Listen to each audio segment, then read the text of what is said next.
Ladies and gentlemen, hello and welcome to episode 4 of the VinDawg pod. Now, first and foremost, let me apologize about this lighting. I know it's terrible. It's nighttime.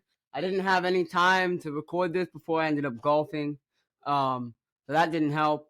So, of course, I get back. It's pitch black outside. So, I got my iPhone camera carrying the bulk of the load right now, making it so that you guys can actually see my face. Um, this is my last, hopefully, maybe not, probably the second to last episode in this area before I go back, before I move out of UW. And let me just tell you, it's time. It's time. My car has now been broken into 3 times. Someone just recently clubbed through the back window. I've gotten 2 parking tickets because I need a Zone 6 permit, and the truck that I have is not in my name. So I am not eligible for a Zone 6 permit. So what do I get for that?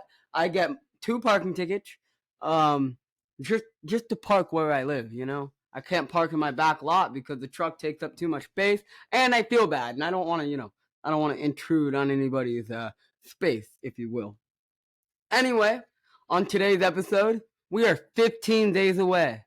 15 days away from the first home UW football game. And we had women's soccer play yesterday, and I'll get into that.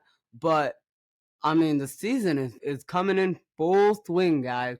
We are almost there. September 2nd is 15 days away. And I'm very excited. So let's get into today's episode. Of course, we're going to talk about, new news for the week. UW number 10 in the AP poll. We'll go over the AP poll. 4 Huskies land on the top 100. I think it could be more. I think it could be more than 4. And I think that they could be better in those positions. But I'll get into that in a second. Upcoming first game schedules for each fall program. I got that ready to roll. And then today's episode special, I'm going to be talking about the top 25 Pac-12 players for the 2023 season. And there may be a couple surprises for you guys. There might be. Who knows? Anyway, let's get into it, guys. I don't got all night. Who knows what's going to happen? Hopefully we make this one nice and quick and fun for everybody to listen to. AP poll. The top 25 came out. I'm going to go over the top 10 and the rest of the Pac-12 teams that are in it.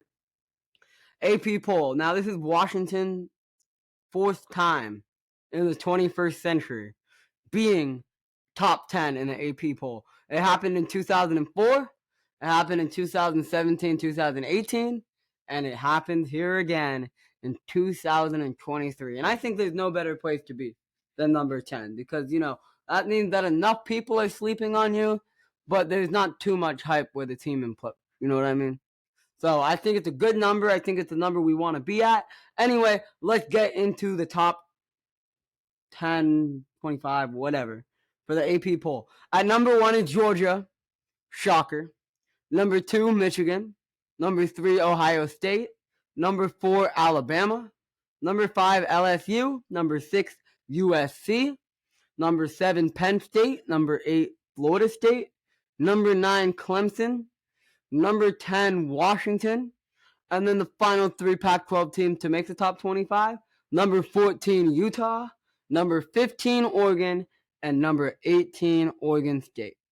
Now, UW is the second best ranked Pac-12 team here in the top 25 for the AP poll, and I think that's pretty impressive, especially out of 5 teams.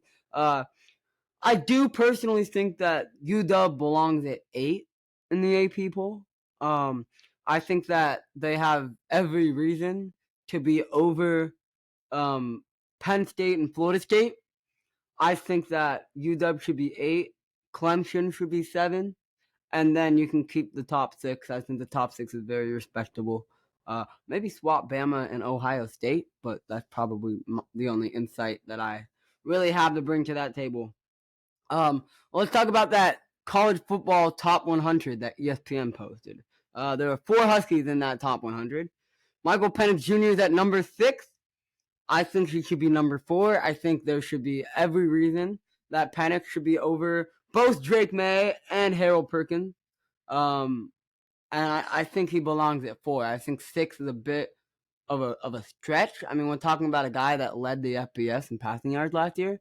Um, we're talking about a guy that led a 4-8 program into a 11-2 season with an Alamo Bowl victory, and we're gonna give him number 6. I just don't like that. I think that's a little disrespectful. Rome Odunze is at number 20. I think he should honestly be top 15. The only reason I say that is because Egbuka, Ohio State wide receiver, he's at number 13. And I think it's Marvin Harrison Jr., Rome Odunze, and then Egbuka. I think that's your top 3, and I think Rome is a clear number 2. But nope, that's not how ESPN sees it. But there's a reason why ESPN has been falling down the toilet, because they like to say ridiculous things that honestly nobody really believes in. And I posted on Twitter yesterday, and someone on ESPN, whoever that writer was, decided that UW's 4 was 6-6. They thought that UW could go 6-6 this year, and I think that's blasphemous. I think that's straight up blasphemy. And here's why. Even if Michael Penix, let's say he's out for the year, right? Whatever that case may be, he's out for the year. Even if that were to happen, Dylan Morris can lead this team to 8 wins. No question. When you have a top receiving core the way that you do, probably the number 2 receiving core in the country, only because Ohio State has as talented a receiving room you've ever seen. But UW, right there at number 2. The fact that you have one of the most dominant defensive lines in football, and we're going to see that soon. We have a great linebacker. Our secondary could use work, but I think they're going to be way better than they were last year. I think our offensive line is great, and I think that Cameron Davis is very underrated at running back. I think that easily, Dylan Morris takes us to 8 wins. But whatever, ESPN's tripping, I guess. ESPN's tripping. I'm not even going to worry about it. We're just going to go ahead and get into the next part. Jalen McMillan is ranked number 48 in that top 100 from ESPN.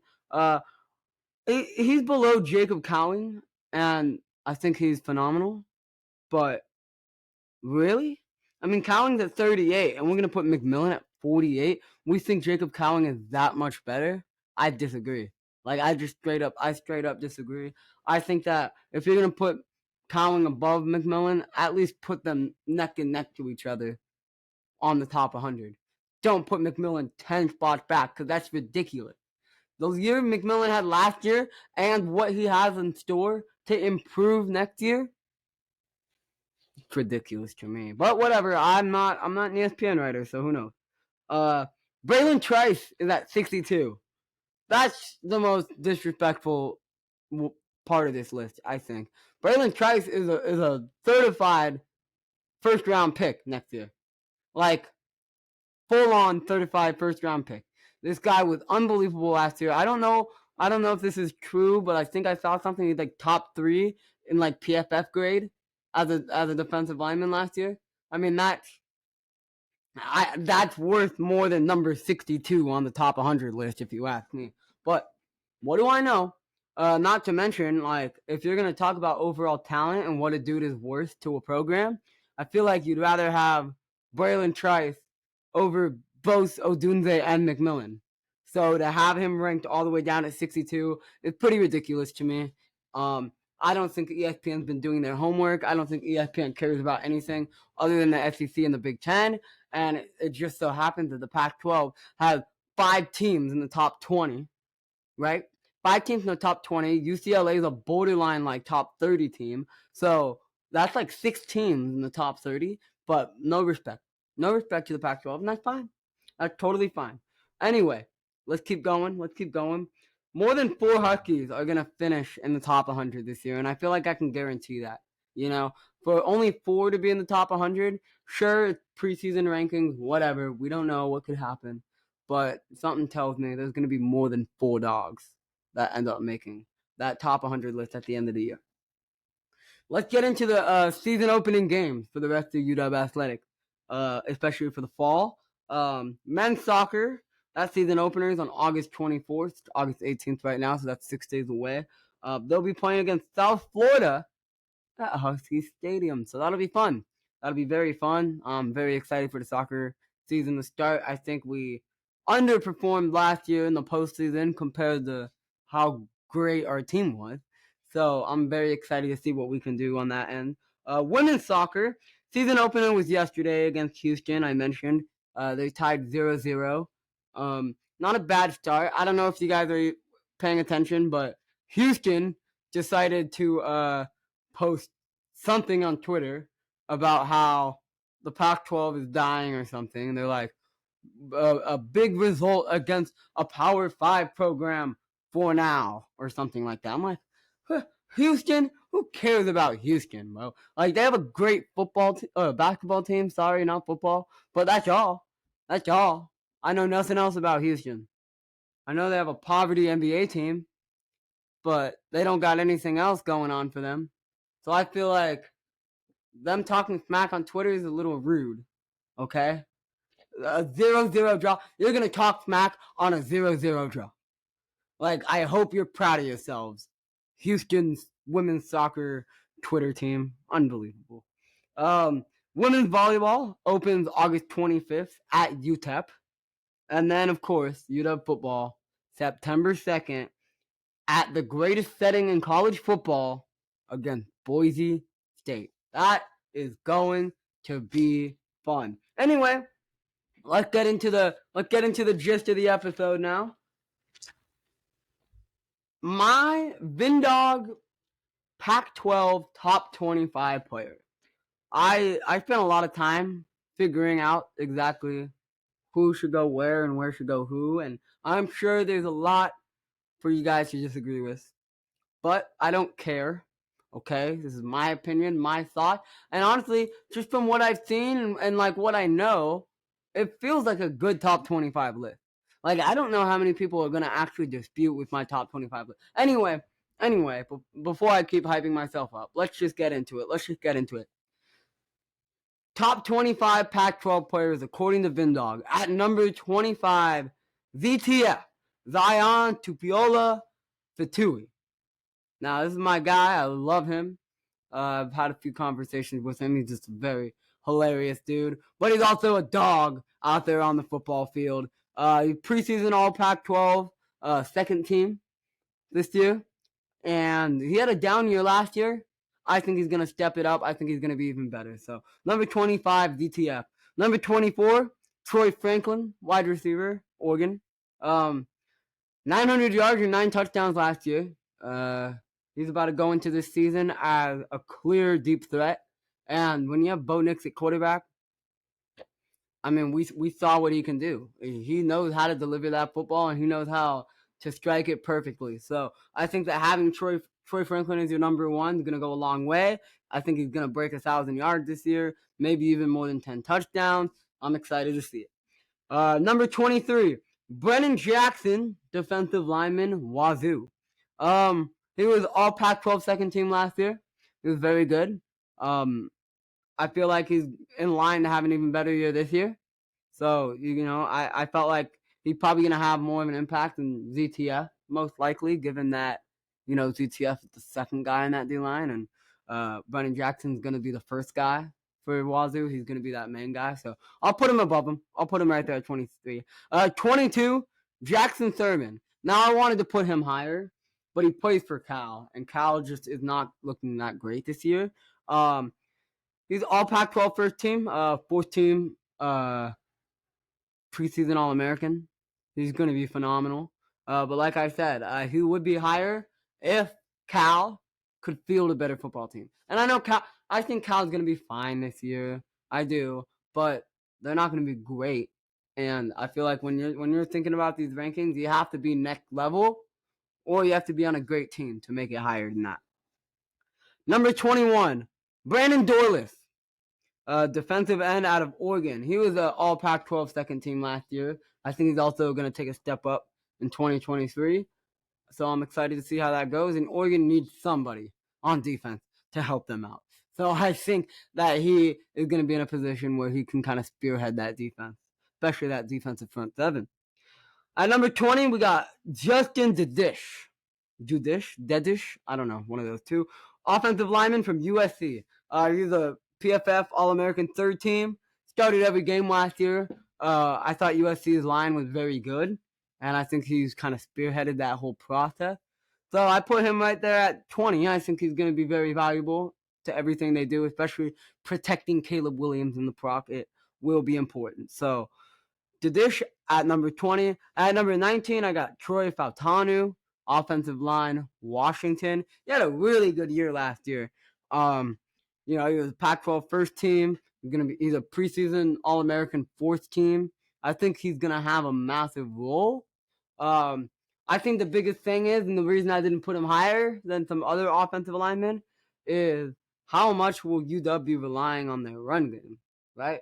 I mean, obviously, we know his pass protection is important. He had like a 79 point something PFF blocking grade, which is great. But at the end of the day, like, when you have so much talent on offense the way UW has, you don't even really need the greatest offensive line of all time. So that's why I put him at 19, because yes, he's talented. Yes, I low-key think he might be better than some of the linemen I have ahead of him. But the reality is as far as what he's going to contribute as a whole next year, I just feel like 19 is the right spot for him. At number 18, and I know I'm going to say this wrong, so don't make fun of me, we got Satoa Lumeo. Satoa Lumeo. That's what we're going to roll with. Offensive lineman from Utah. He's also very good. He was Pac-12 first team. Honorable mention in 2021. Pac-12 first team last year. He's going to be great too. Utah really did well controlling the run game as well as protecting Cam Rising, other than the Rose Bowl. But we won't talk about that. I think he's going to take a step up in 2023. At number 17, Bucky Irving, running back out of Oregon. Now, there's only 2 running backs on this list, right? So I feel like to be on it in its own way is special. But Bucky Irving was great last year. PFF Pac-12 first team. He had 1,058 rushing yards with 5 rushing touchdowns.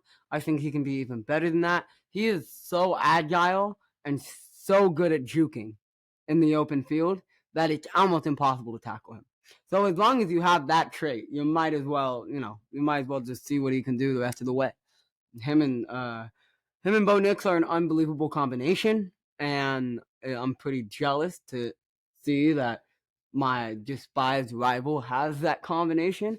But I'm also very excited to see what he does as far as just putting up a highlight reel. I think he's going to have at least 1,000 rushing yards again. I think he'll have more touchdowns next year. Pretty excited to see where Oregon goes with that. At number 16, we have Junior Tafuna, defensive tackle out of Utah. He was Pac-12 second team in 2022. He was the freshman defensive player in the year in 2021. So I feel like he's only going to get better. I feel like he's ready, not for a breakout year. It's hard to say breakout year when he's clearly, a multi-award winning guy here. But he's in for a phenomenal year next year. And I think that there's no other way to put it. I think that 16 is the perfect spot for him. At 15, Jacob Cowing, wide receiver, Arizona.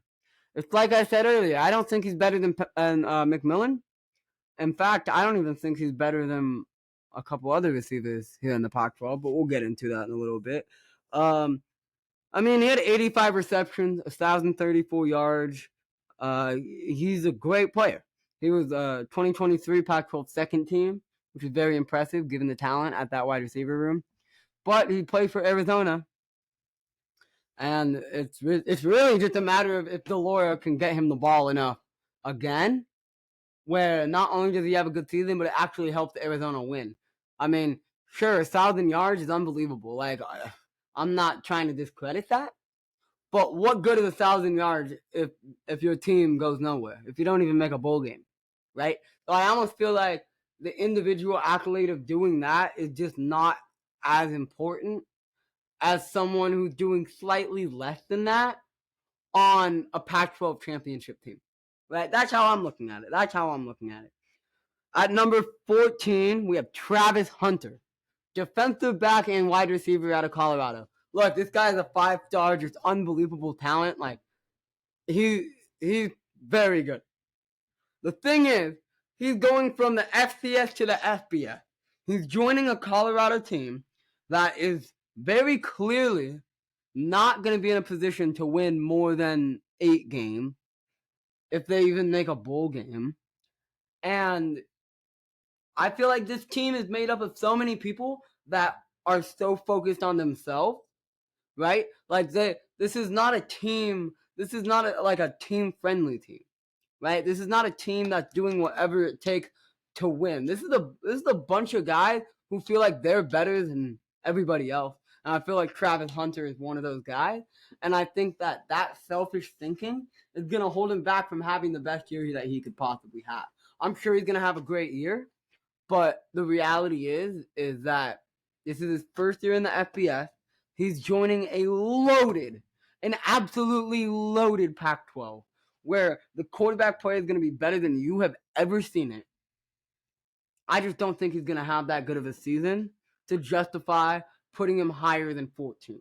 He deserved 14 for being the out-of-this-world talent that he is, but I can't give him better than 14 with these 13 other guys that are about to come in and play and most likely have better years than him. So Travis Hunter at 14. At number 13, Brant Kuth. Brant Kuth? Something like that. Tight end out of Utah. He's good. He is good. This is a three-time Pac-12 team honoree, but he got injured last year. And I think he played 4 games, and he had 3 touchdowns and 300 yards in 4 games, right? So he's special.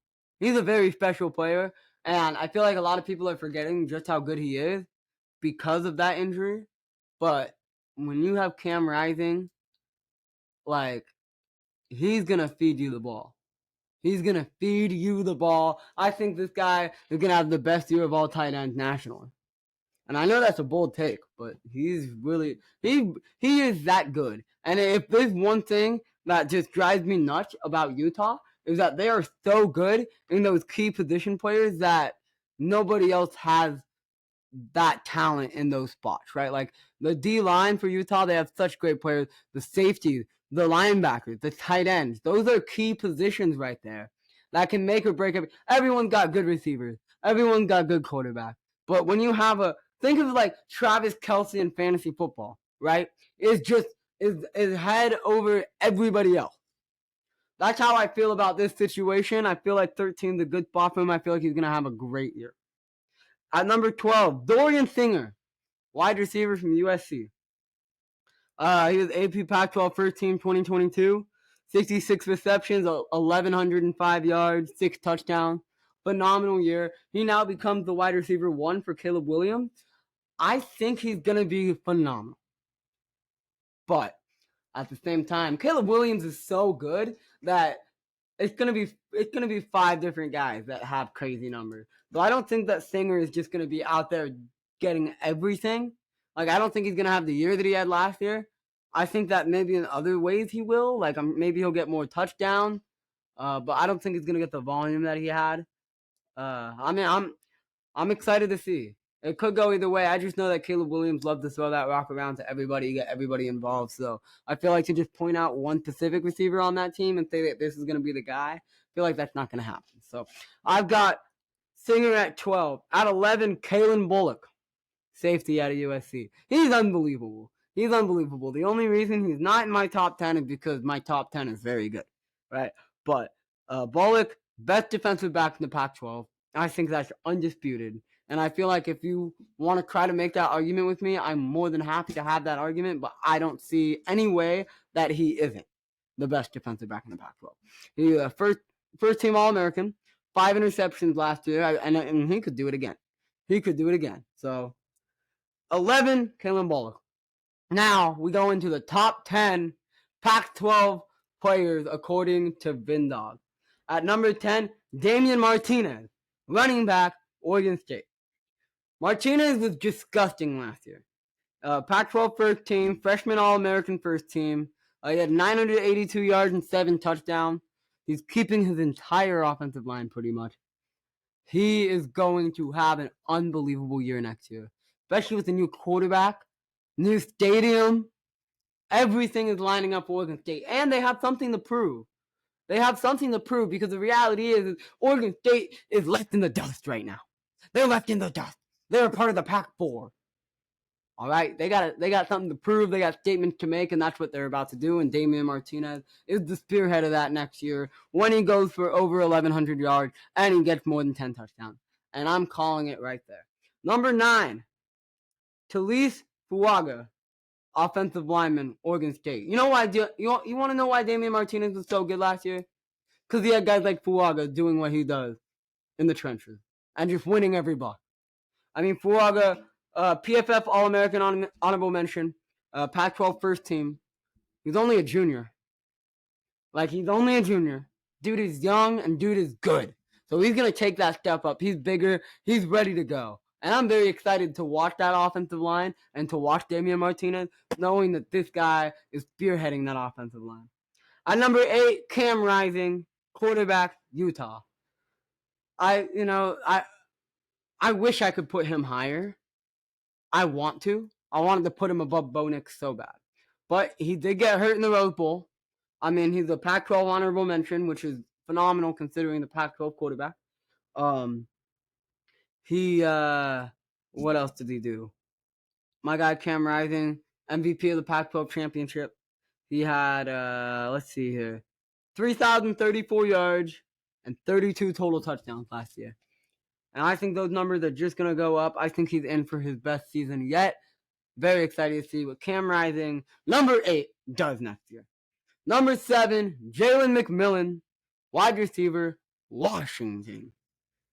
I mean, what else can I say about McMillan? The guy's a dog. PFF preseason Pac-12 first team. 79 receptions, 1,098 yards, 9 touchdowns. The best route runner in college football. Put him up against anybody and he's routing them. I mean, this guy is the real deal. I'm very excited to see what Jalen McMillan has to bring to the table. Number 6, Laiatu Latu, edge, UCLA. It just hurts that he's not on UW anymore. But the fact that he's even still playing is incredible. And I'm very happy to see that. But he's been phenomenal. He was a Pac-12, all Pac-12 first team last year. He was comeback player of the year. He had 12.5 tackles for loss, 10.5 sacks. Unbelievable season. And I think he's going to be even better next year. I think he now knows what he's capable of doing. They just got to stay healthy, and that guy's going to eat. That guy is going to eat. Now we go to the top 5. Number 5, Bo Nix, quarterback, Oregon. Now, Bo Nix very well could be higher on this list, but there's just so much talent in this top 5 that you can't even be upset about being 5. All due respect. Number 5 is a great spot for Bo Nix. His PFF Pac-12 third team, 4,013 total yards, 43 total touchdowns last year. An unbelievable year after, a shaky stint at Auburn. Bo Nix is going to be phenomenal next year. I think that he has the disadvantage of being coached by Dan Lanning because I think Dan Lanning's a little too aggressive. But I still think that Bo Nix is going to have a fantastic season. Number 4, Rome Odunze, wide receiver, Washington. Rome Odunze is going to be him next year. If he doesn't win the Biletnikoff, it's literally him and Marvin Harrison Jr. Those are the two guys. Rome, he's 75 receptions, 1,145 receiving yards, 7 touchdowns. Pac-12 first team, third team All-American. He's very good. He's a physical monster, and he's going to prove to everybody exactly why he is that guy this year. So, Rome Odunze, number 4. Number 3, Braylon Trice. Now it goes... Sorry, let me finish that. Braylon Trice, defensive line, Washington. Now it goes to what my earlier point was about Trice. How is he going to be the number, 62? Number 62 in the ESPN top 100? I think that's ridiculous because he is the 3rd best player in the Pac-12. I don't really see it any other way. He's a top PFF rushing grade, pass rushing grade. He finished with 12 tackles for loss, 9 sacks, 38 tackles. He had a phenomenal season. And he's in line to be even better this year with VTF. I mean, this could be a top defensive line in the nation. So I feel like there's no way you can't put him at least number 3. He is ready to eat. All-American honorable mention, All-American first team preseason this year. He's gonna be on a mission. He's gonna be a man on a mission.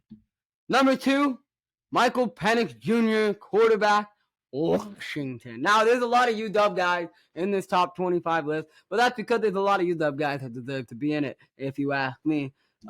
Michael Penix Jr., preseason All-American, 2022 AP Comeback Player of the Year, All Pac-12 second team, Manning Award finalist, led the FBS in passing yards per game at 357. He had a UW record 4,641 passing yards last year. 31 passing touchdowns, 4 rushing touchdowns, only 8 interceptions. And those 8 interceptions were terrible, by the way. Pick 6 against Oregon State, terrible. Goal line interception against Oregon, terrible. He had some really bad mistakes last year and still only had 8 touchdowns and still had over 4,600 yards and still had 35 total touchdowns. I mean, that's incredible. And that is incredible. Michael Penix Jr.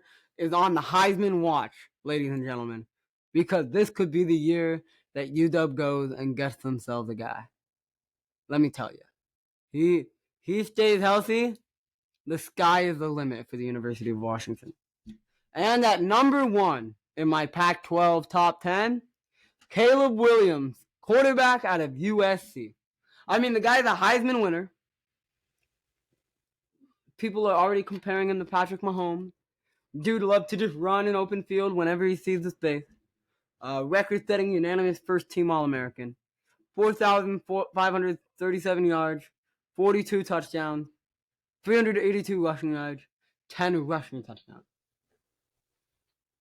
There's not much more to say. I mean, Caleb Williams is the clear-cut number 1, and I think it's going to be a battle between him and Michael Penix Jr. for that Heisman Trophy later on. Ladies and gentlemen, thank you so much for sticking with me through episode 4 of the VinDawg Pod. It's always been a pleasure. It will continue to be a pleasure. 15 days away. 15 days away from college football. It's one of the most exciting feelings ever. And I'm very excited that we are going to be together to experience it. Ladies and gentlemen, thank you guys so much for watching. I love you all, and I hope you guys have a wonderful night. Capiche?